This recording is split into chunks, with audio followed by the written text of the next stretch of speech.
Hey, so today we want to talk to you about valves and for irrigation systems. There's a number of different kinds of valves out there, and what today we're going to talk about specifically the PGV valve.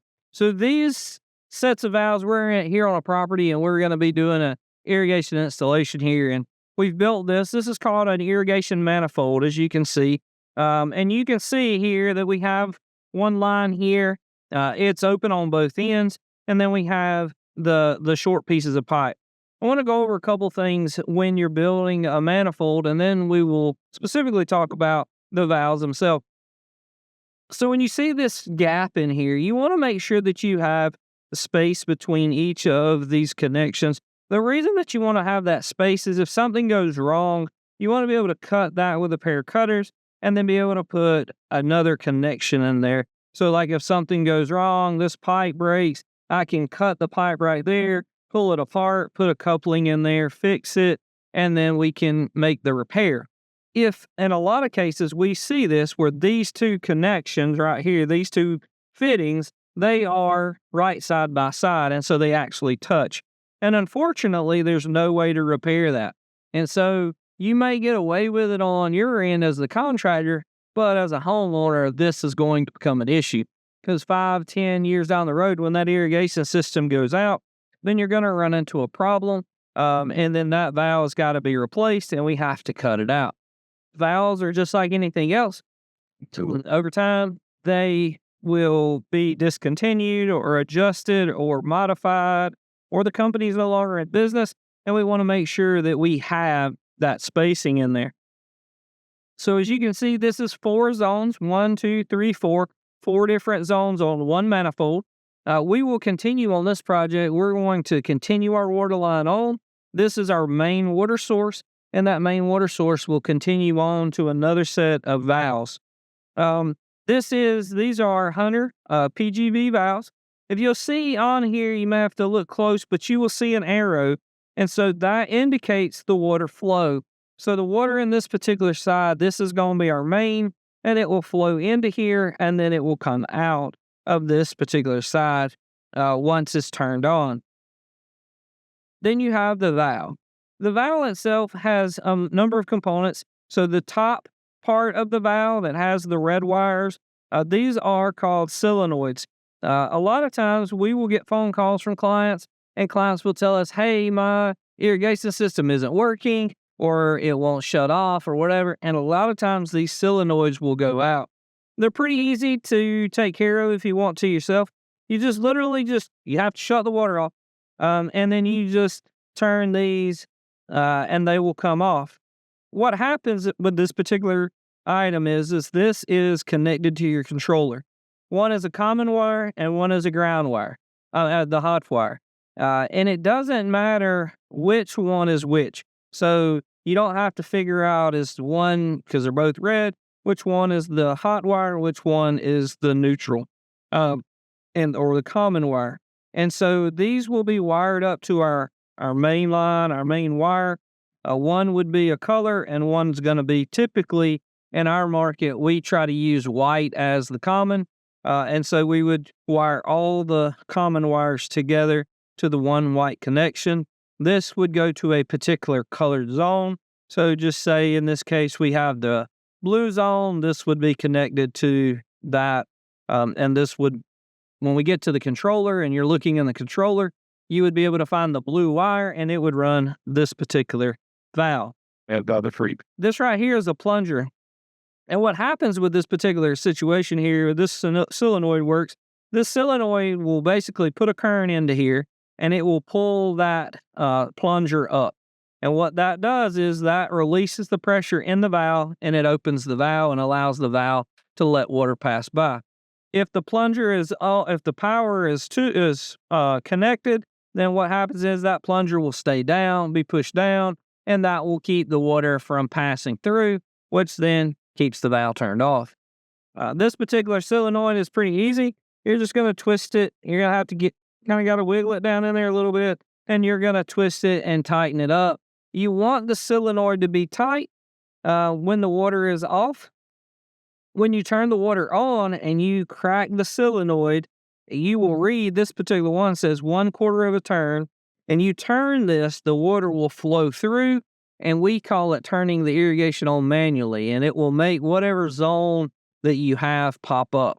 So you can do it that way. Another way that you can do and turn the irrigation on and allow the water to pass through is by this black screw on the back. So you can twist this black screw, and it's a bleeder screw, and as you turn it, water will squirt out the bottom here, and then that will also allow the pressure to adjust, and then the irrigation will come on at whatever particular zone you have. That's particularly how the top side of it works. You will notice there's 4 screws in this particular one. So I've taken the screws out already, and we're going to talk about some of the internal components and how those internal components work. And so as you can see, when you take the heads loose, you will see this rubber piece on the top side. Under this is called the diaphragm, and under this particular diaphragm, there is a spring. And so if you pull this apart, and it's going to be a little difficult because it's new. There we go. You will see that there's a spring. That spring pushes on the diaphragm.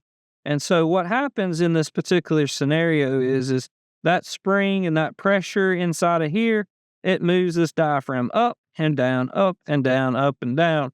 That in return allows the water to pass through the valve body, and then that will allow the irrigation to come on. We get calls every now and then, and a client will say, well, hey, listen, my irrigation system is stuck on. It won't stop running. And what we find is we usually find that there's trash inside of the valve here, or there's trash, particularly, or a hole inside of the diaphragm. Again, this diaphragm is plastic. It's rubber. Over time, this diaphragm will wear out. It will crack. It will break. It'll get a hole in it. And so it has to be replaced. If you're lucky, and you have an issue with a PGV valve, or other valves, you can find Orbit or other Hunter valves or Rainbird valves, and you can find a supply house that has these particular valves, then you can very easily replace them. You just put the new if this was a new diaphragm, you would just put the new diaphragm in. Make sure that your holes, your pieces line up, and so that it works. And then you're able to simply just put it back on there. As long as when you put it back on there, you make sure that that everything is inside and that there's no rubber. You want to make sure that rubber goes right inside of that groove on the bottom, so that when the head sits down there, it will properly seat. You will see that there's a lip right here, and when I set it down on there, I kind of wiggle it a little bit so that it has a good connection. The other thing that you can do is a lot of times if there's trash in here, this is a trick of the trade, but you can take a straw, like a straw out of a cup or a straw out of a drink can, and you can shoot air in here and try to blow the trash or get the trash out of this particular space. Sometimes there'll be trash inside or inside of the diaphragm. It gets in different places, and so that kind of helps make it a little easier to do. Once you put the thing back on, kind of wiggle it down, and then you tighten your screws down. At that point, you're able to turn your water back on, and then you can check the valve again.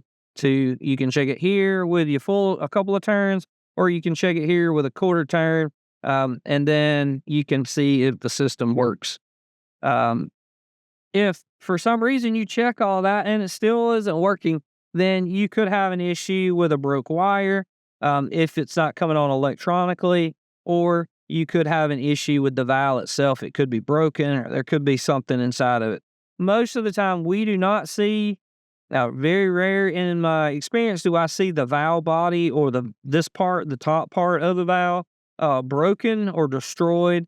Most of the time, it will be the internal components that are working, your plunger, your diaphragm here.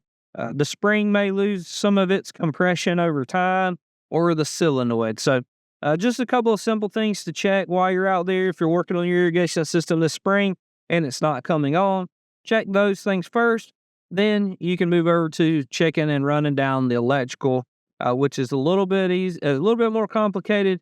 but it is pretty basic and easy to do as well. So hopefully this helps. If you have any issues with your valve, or you'd like to see us post a video of a different kind of valve and how that works and the process and the inner components of it, let us know in the comments and we'll make another video.